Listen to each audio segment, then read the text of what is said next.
श्री राधे। जालंधर का किस प्रकार से जन्म हुआ, जन्म के पश्चात उसका पराक्रम और वृंदा से विवाह, विवाह के पश्चात उसका देवताओं से युद्ध, देवताओं की हार होना और उसके बाद भगवान शिव का उससे युद्ध होना और युद्ध के चलते हुए भगवान विष्णु का वृंदा को छलना, छल के ज्ञात होने के बाद वृंदा का भगवान विष्णु को श्राप देकर भस्म होना, वृंदा के विरह में भगवान विष्णु का तड़पना और इसे देख देवताओं की ब्रह्मा और शिव से प्रार्थना, योग माया का देवताओं को 3 बीज देकर भेजना आदि आदि हम आपको पहले ही बता चुके हैं। और अगर आप ये सब जानना चाहते हैं तो नीचे डिस्क्रिप्शन में दिए गए लिंक को जरूर देखें।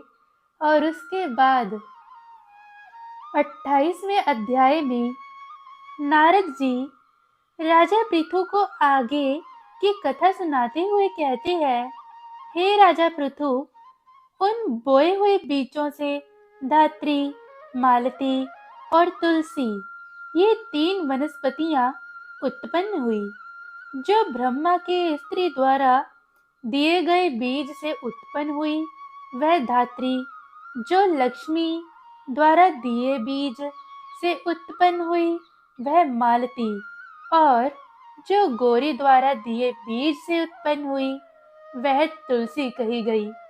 ये तीनों क्रमशः रजोगुण, सतोगुण और तमोगुण रूप हुई। जब ये वनस्पतियां उत्पन्न हुई तो इन्हें स्त्री के रूप में देखकर वृंदा की ओर अत्यंत आसक्त विष्णु शीघ्र ही उठकर बैठ गए। काम से पीड़ित विष्णु ने उन्हें प्रेम से देखा। तुलसी और धात्री ने भी विष्णु को देखा। जो बीज लक्ष्मी द्वारा ईर्ष्या से दिया गया था, उस बीज से उत्पन्न स्त्री विष्णु से ईर्ष्या करने वाली हुई। धात्री तथा तुलसी उनसे प्रीति करने से उनमें प्रेम बढ़ाने वाली हुई। इसके बाद जब देवताओं का दुख दूर हो गया और उन्होंने विष्णु को प्रणाम किया तो विष्णु प्रसन्न हो गए और धात्री और तुलसी को लेकर बैकुंठ लोक को चले गए। इसी कारण से कार्तिक व्रत के उद्यापन के समय तुलसी के पौधे के निकट ही पूजा की जाती है और तुलसी विष्णु से प्रेम बढ़ाने वाली कही जाती है। 23वां अध्याय। नारद जी कहते हैं, राजन, कार्तिक मास के व्रत के उद्यापन में तुलसी के मूल प्रदेश में भगवान विष्णु की पूजा की जाती है, क्योंकि तुलसी उनके लिए अत्यंत प्रतिदायनी मानी गई है।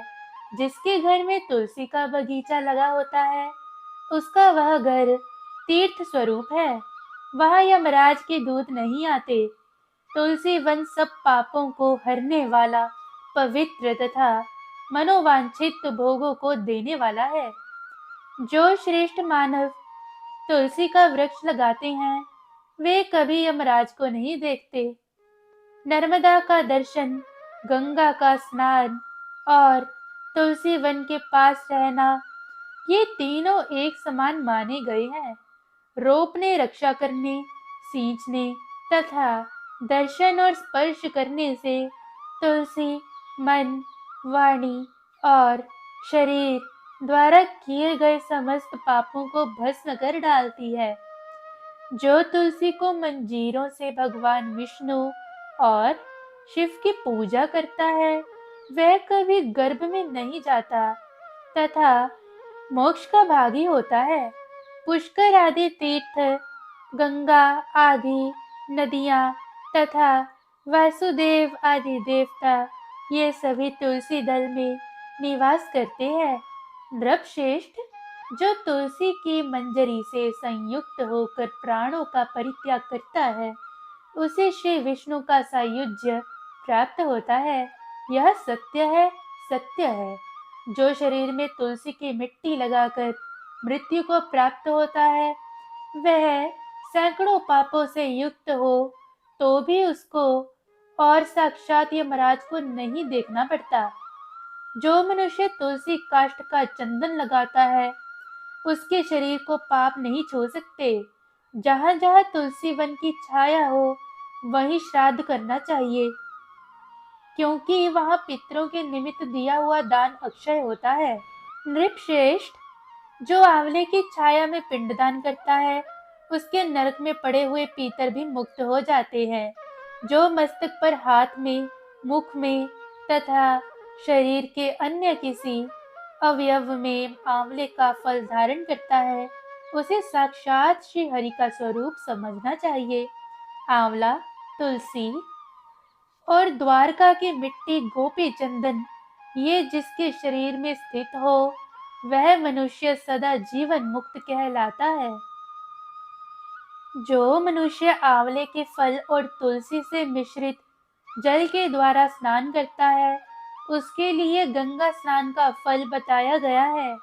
जो आंवले के पत्ते और फलों से देवता की पूजा करता है, वह भांति भांति के सुवर्णमय पुष्पों से पूजा करने का फल पाता है।